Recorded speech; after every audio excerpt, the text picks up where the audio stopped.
రాణి Ahalyabai Holkar birth anniversary జరుగుతుంది ఈరోజు. అసలు రాణి అహల్యాబాయిని అందరూ కూడా ఫిలాసఫర్ క్వీన్ అంటారు.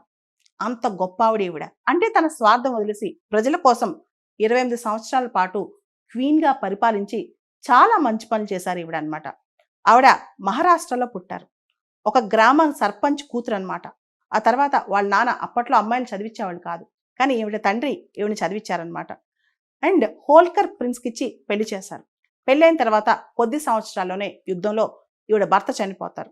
భర్త చనిపోతే ఈవిడ వెంటనే సతీ సహగమనం చేద్దాం అనుకుంటుంది. కానీ ఈవిడ మామగారు ఈవిడ ఆపి పరిపాలన దక్షత నేర్పిస్తారనమాట.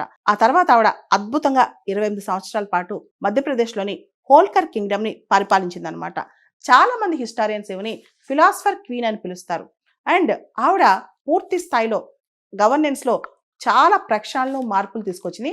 ముఖ్యంగా ప్రజా సంక్షేమం అనేది ఆవిడ పెద్దపీట వేసిందనమాట. మధ్యప్రదేశ్లో మనకు తెలుసు ఆవిడ మహేశ్వర్ అని చెప్పి ఒక నగరాన్ని కన్స్ట్రక్ట్ చేసింది. అది హోల్కర్స్ క్యాపిటల్ అయిందనమాట. తర్వాత ఉమెన్ ఎంపవర్మెంట్ కోసం, మహిళా ఎడ్యుకేషన్ కోసం ఆవిడ చాలా కృషి చేసింది.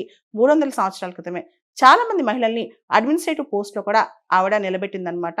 మహిళల్ని ప్రోత్సహించింది. తర్వాత భారతదేశ సంస్కృతికి, ముఖ్యంగా హిందూ సంస్కృతికి ఆవిడ చాలా కంట్రిబ్యూట్ చేసింది. చాలా హిందూ టెంపుల్స్ కన్స్ట్రక్ట్ చేయడంలో, రెనోవేట్ చేయడంలో ఆవిడ కీలక పాత్ర పోషించింది.